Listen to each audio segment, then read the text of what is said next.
Hello everyone, this is Pratibha Pandit from St. Andrews Institute of Technology and Management. I am again here for presenting a lecture on Machine Foundation Geotechnology. This is unit number 7 and this is my lecture number 10 about this particular subject. I have already made one previous lecture about Machine Foundation. So you can go through that lecture first that comes on that particular lecture.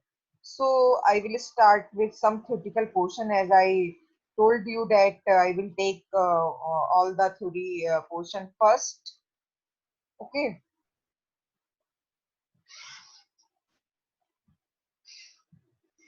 Okay.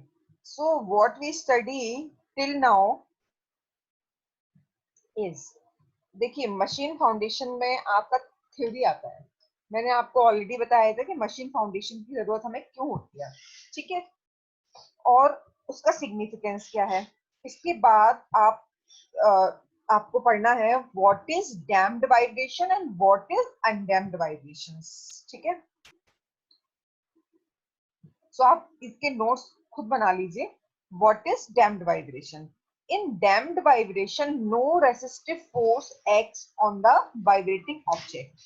कोई भी object है जो freely vibrate कर रहा है उस पर कोई रेसिस्टिव फोर्स इसमें अवेलेबल नहीं होता है. As the object oscillates the energy in the object is continuously transformed from kinetic energy to potential energy. ठीक है. And back again. आप ये समझिए कि इसमें कोई रेसिस्टिव फोर्स नहीं है तो क्या होता है कि जो मोशन है तो उसकी काइनेटिक एनर्जी पोटेंशियल में कन्वर्ट होगी और फिर इसके बाद बैक प्रोसेस चलता है. तो जो समीशन होता है काइनेटिक और पोटेंशियल एनर्जी का वो हमेशा क्या होता है कांस्टेंट वैल्यू होती है अनडैम्प्ड वाइब्रेशन के लिए. ठीक है. It is extremely difficult to find out undamped vibrations क्योंकि कहीं ना कहीं आप किसी भी सिस्टम में देखेंगे तो रेसिस्टिव फोर्स अवेलेबल होता ही है. आप किसी भी सिस्टम में या किसी भी मोशन में अगर देखेंगे तो रेसिस्टिव फोर्स की जो अवेलेबिलिटी है वो मैक्सिमम केसेस में अवेलेबल होता है. तो it is very difficult to find undamped vibrations. ठीक है.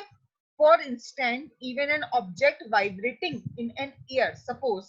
ठीक है. Loses its energy over the time due to air resistance. अगर हम किसी ऐसे ऑब्जेक्ट की बात करते हैं जो कि फ्रीली मूव कर रहा है तो उसकी पूरी एनर्जी एयर के अगेंस्ट रेसिस्ट करने में लग जाएगी. लेकिन यहाँ पे क्या होती है जो एनर्जी होती है वो कंजर्व्ड होती है. ठीक है. तो आप अनडैम्प्ड वाइब्रेशन को समझ सकते हैं. let us consider an object undergoing simple harmonic motion. Here the object experiences the restoring force towards the equilibrium point. ठीक है. and size of force is proportional to the displacement. आप हमेशा ये point याद रखेंगे कि साइज ऑफ जो force होता है वो डिस्प्लेसमेंट के यहाँ पे प्रोपोर्शनल होता है.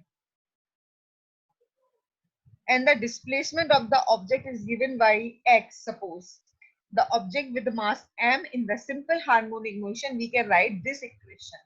आप इस इक्वेशन को ध्यान रखिए कि m मास का ऑब्जेक्ट है जिसका डिस्प्लेसमेंट अगर x है तो हम इस इक्वेशन को इक्वेशन ऑफ मोशन कैसे लिख सकते हैं. न्यूटन सेकंड लॉ के अकॉर्डिंग आपने क्या लिखा है m into a is equals to force. ठीक है. और आपका जो फोर्स है वो क्या है. अगर डिस्प्लेसमेंट आपका x है is the constant तो आपका m d2 x by dt square equals to minus kx. it is a simple harmonic equation. ये आपको ध्यान रखनी है. इसके लिए अगर हम एक सोल्यूशन को अज्यूम करते हैं तो वो होगा, अगर आप इस डिफरेंशियल इक्वेशन के लिए सोल्यूशन की बात करते हैं तो इसको हम एक किस फॉर्म में रिप्रेजेंट करते हैं कॉसिक की फॉर्म में रिप्रेजेंट करते हैं. x is equals to a cos wt plus phi. w क्या है आपका अंडर रूट के बाई एम. ओके. तो ये आपने फिजिक्स में भी पढ़ा होगा, ये आप याद रखेंगे. तो ये आप सारा नोट कर सकते हैं. इसके बाद आता है what is damped vibrations. Okay. so in damped vibration external resistive force always present उसमें क्या है, कोई एक्सटर्नल रेसिस्टिव फोर्स नहीं है, तो जो एनर्जीज का जो समीशन है, एनर्जी जो है वो कंजर्व है। इसमें क्या है, एक एक्स्ट्रा रेसिस्टिव फोर्स है, रेसिस्टिव है तो पूरी एनर्जी उसके अगेंस्ट लगेगी, ठीक है।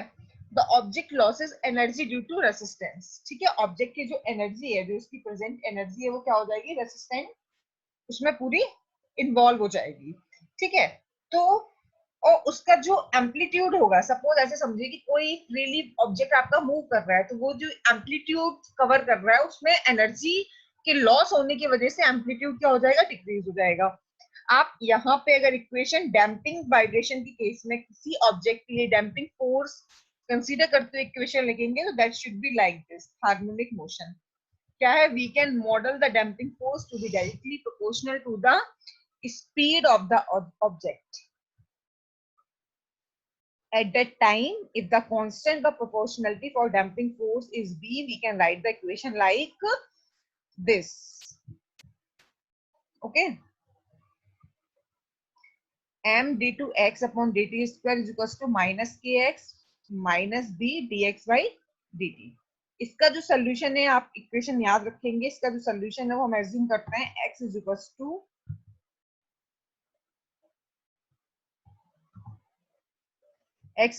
टू a e की power minus b by 2m t cos w t plus five, और w की वैल्यू ये है आपकी, तो आप इसको इतना नोट कर लीजिए, ठीक है। थोड़ी मेमोराइज करने वाली चीजें हैं, तो हम इसको ये समझ सकते हैं।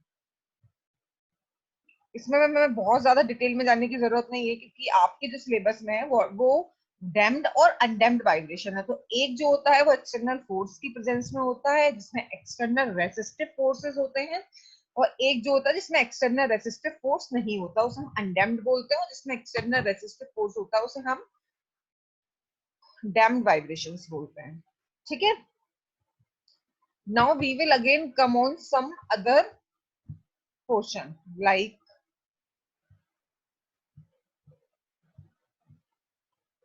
ये हम मशीन फाउंडेशन पढ़ रहे हैं। मशीन फाउंडेशन के लिए आपको मैंने बताया था कि आपको बहुत सारी डेफिनेशन है, सिंपल सिंपल टर्म्स को याद रखना है, जैसे basic features of vibrating system, जैसे periodic, what is periodic motion, ठीक है। The motion which repeats after a regular interval of time is known periodic motion, ठीक है। कोई ऑब्जेक्ट है, एक रेगुलर इंटरवल टाइम में अपने मोशन को रिपीट कर रहा है, दैट इज पीरियोडिक मोशन, ठीक है। व्हाट इज फ्रीक्वेंसी, डेफिनेशन आपकी जनरली 1 या 2 नंबर में आती है, तो ये आपको as it is bookish language का यूज करके लिखना है, that I suggest you.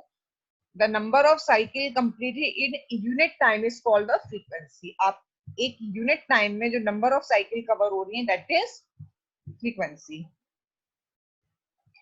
Its unit in cycle पर सेकेंड, हर्ट्ज में इसको हम रिप्रेजेंट करते हैं, ठीक है।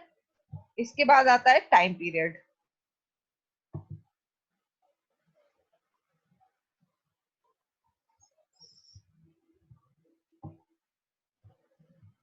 Time taken to complete one cycle is known as the periodic time. It is represented in second per cycle.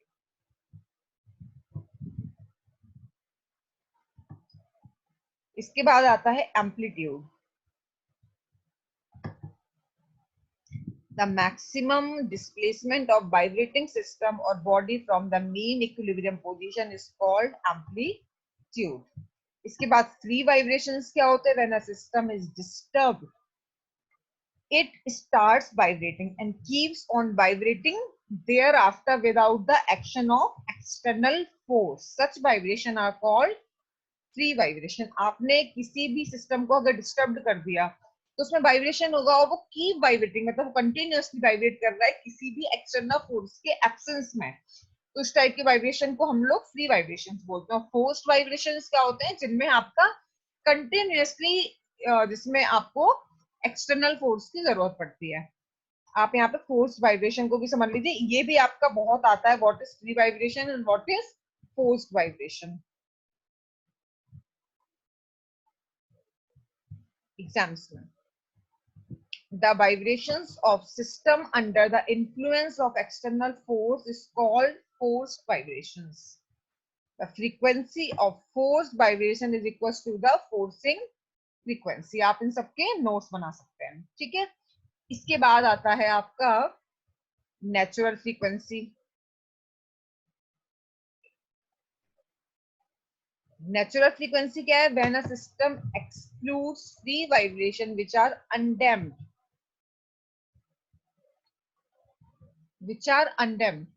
जब कोई system execute free vibration which are undamped, जिसमें कोई रेसिस्टिव फोर्स अवेलेबल नहीं है, फ्रीली मूव कर रहा है कोई सिस्टम, तो वहां की जो फ्रीक्वेंसी है उसको हम लोग नेचुरल फ्रीक्वेंसी बोलते हैं, ठीक है। इसके बाद आता है resonance. What is resonance? When frequency of existing force, आपका अगर हम डैम्ड वाइब्रेशंस की बात कर रहे हैं और कोई एग्जिस्टिंग फोर्स अवेलेबल है, वो इक्वल हो जाता है आपका natural frequency of the system के, तो इस कंडीशन को हम लोग रेजोनेंस की कंडीशन बोलते हैं। और ये एक डेंजरस सिचुएशन होती है, ठीक है। इसमें फेलियर्स होते हैं।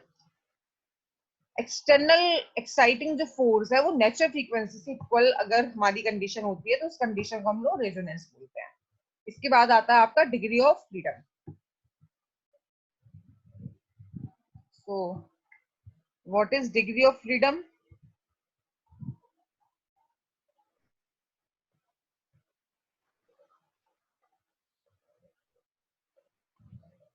The degree of freedom of a vibrating body or system implies the number of independent coordinates which are required to define the motion of the body. मैंने आपको बोला था कि किसी भी सिस्टम की मोशन को डिस्क्राइब हम जितने पैरामीटर से कर रहे हैं, जितने कोऑर्डिनेट से कर रहे हैं, सपोज कोई ऑब्जेक्ट है जो एक्स एक्सिस के अलोंग मूव कर रहा है, वाइब्रेट कर रहा है, उसकी हम मोशन को एक्स के अलोंग डिस्प्लेसमेंट और मोशन, सिमिलरली वाई के along displacement and motion, Z के अलोंग, तो इस तरीके से उसके हम कितने कोऑर्डिनेट्स की हेल्प से उसकी मोशन को डिस्क्राइब कर रहे हैं? 6। तो उसकी डिग्री ऑफ फ्रीडम क्या हो जाएगी? 6। आप जितने इंडिपेंडेंट कोऑर्डिनेट्स की हेल्प से उसकी मोशन को डिस्क्राइब करते हैं, उसकी डिग्री ऑफ फ्रीडम होती है। सपोज आप इस फिगर में देखिए,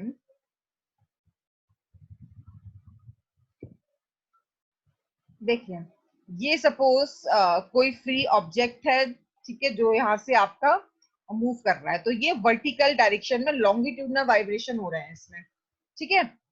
तो लॉन्गिट्यूडनल में इसका डिस्प्लेसमेंट होगा और इसमें रोटेशन भी हो सकता है, तो दो कोऑर्डिनेट ये हो गए।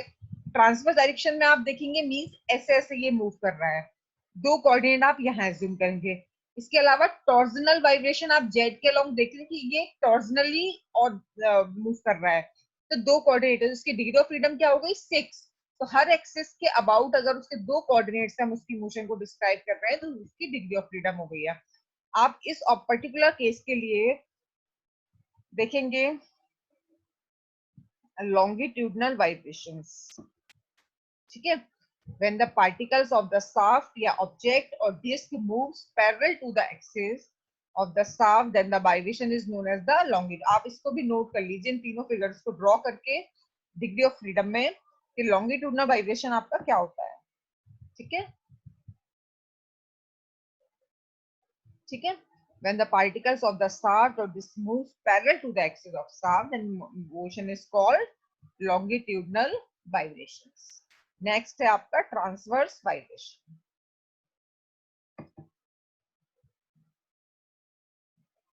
when the particle or shaft or disc moves approximately perpendicular to the axis of shaft, इसके परपेंडिकुलर डायरेक्शन में मोशन हो रही है, the vibration are known as transverse vibrations।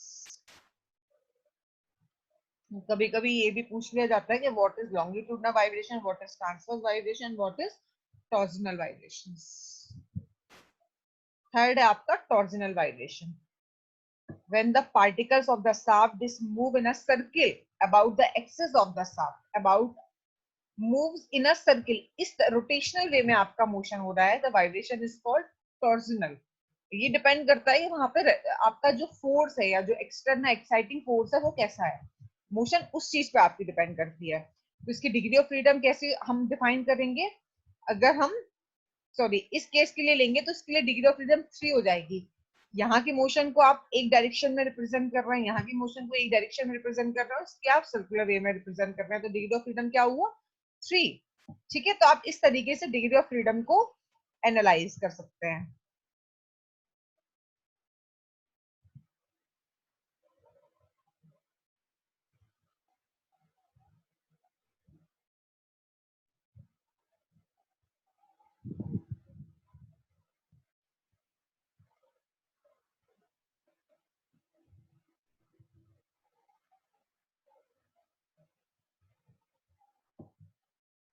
ठीक है, so this is the theoretical portion and the definitions of degree of freedom तक मैंने आपको बता दिया है। इसके बाद हम आते हैं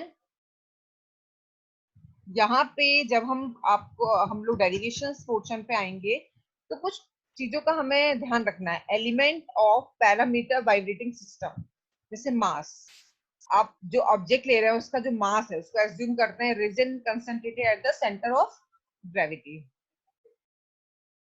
इसके बाद आप अगर स्प्रिंग से ऑब्जेक्ट कनेक्टेड है तो स्प्रिंग को आप कैसे एज्यूम करते हैं? It is assume that elasticity is represented by the helical spring. Spring से इसको क्यों हमने रिलेट किया है कि मतलब आप इसकी इलास्टिसिटी को डिफाइन करते हैं। ठीक है, कि इलास्टिक है, when deformed it restore it's energy. Elasticity का मतलब है अपने शेप को रिगेन करता है। ठीक है, और इसके एनर्जी को हम कैसे डिस्क्राइब करते हैं? 1/2 के एक्स स्क्वायर। के is the stiffness constant of spring and x is the displacement, and force को हम k इंटू एक्स। तो ये आप कुछ छोटे छोटे फॉर्मूलोज को ध्यान रखिएगा बिफोर स्टार्टिंग द डेरिवेशन। ठीक है, तो ये आप नोट कर लीजिए। इसके बाद आता है डैम्पलर।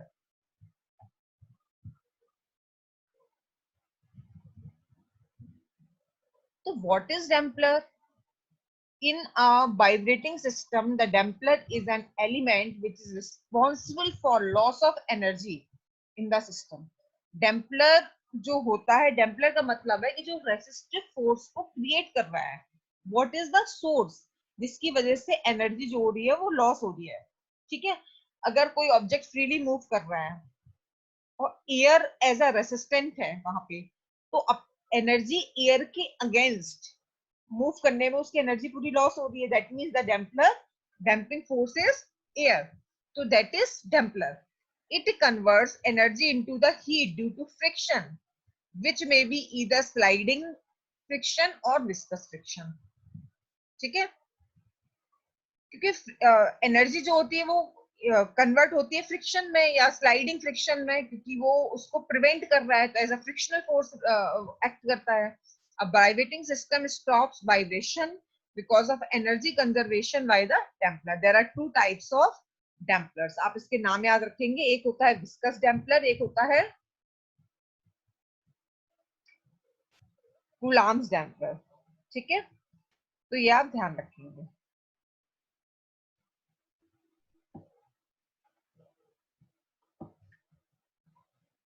So viscous damper consists of viscous friction, और viscous damper में लिख लीजिए, which convert energy into heat due to this.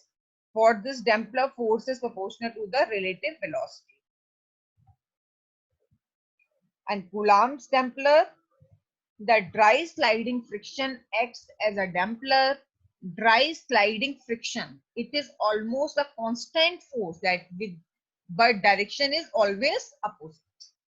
तो ये आपको डैम्पलर्स के टाइप्स भी ध्यान रखने। इसके अलावा degree of freedom I already told you, this is very very very important. Number of independent coordinate required to complete the define the motion of system. किसी भी सिस्टम की मोशन को डिफाइन करने के लिए जितने हमें नंबर ऑफ कोऑर्डिनेट्स की जरूरत होती है, that is degree of freedom. Okay, and before stopping this particular lecture, I should take one more lecture about this particular machine foundation, and that I will complete 2 of 3 derivations. So before stopping this, I just um, revised some important topic to you. They are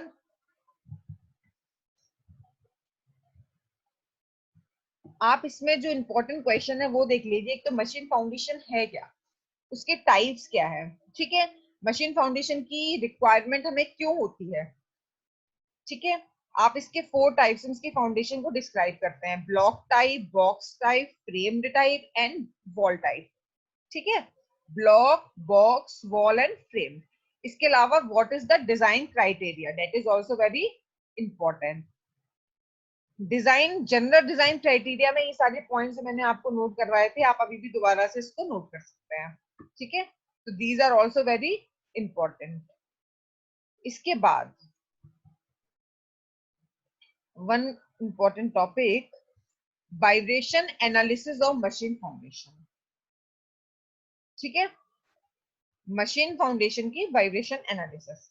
Although a machine foundation has 6 degrees of freedom, it is assumed to have a single degree of freedom for a simplified analysis.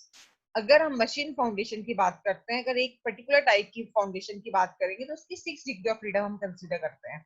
Like कि x axis में motion हो रहा है, Y में हो रहा है और जेड में हो रहा है।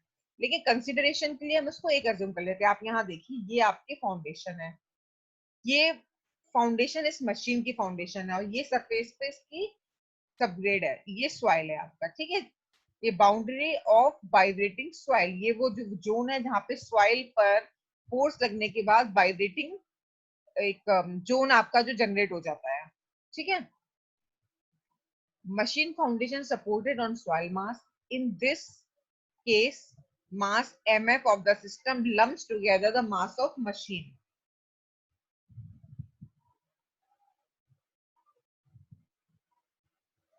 and mass of foundation.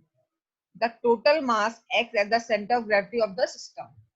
आपने इस फिगर में देखा है कि मशीन की फाउंडेशन और मशीन की फाउंडेशन जिस सरफेस पे बनी है उसका सेंटर ऑफ ग्रेविटी एक पर्टिकुलर लाइन के अलाइंड होना चाहिए। अगर ये सेंटर ऑफ ग्रेविटी इस लाइन से डिस्टर्ब है तो लोड प्रॉपर्ली डिस्ट्रीब्यूट नहीं होगा, we can not distribute the load properly and there should be having any type of failure.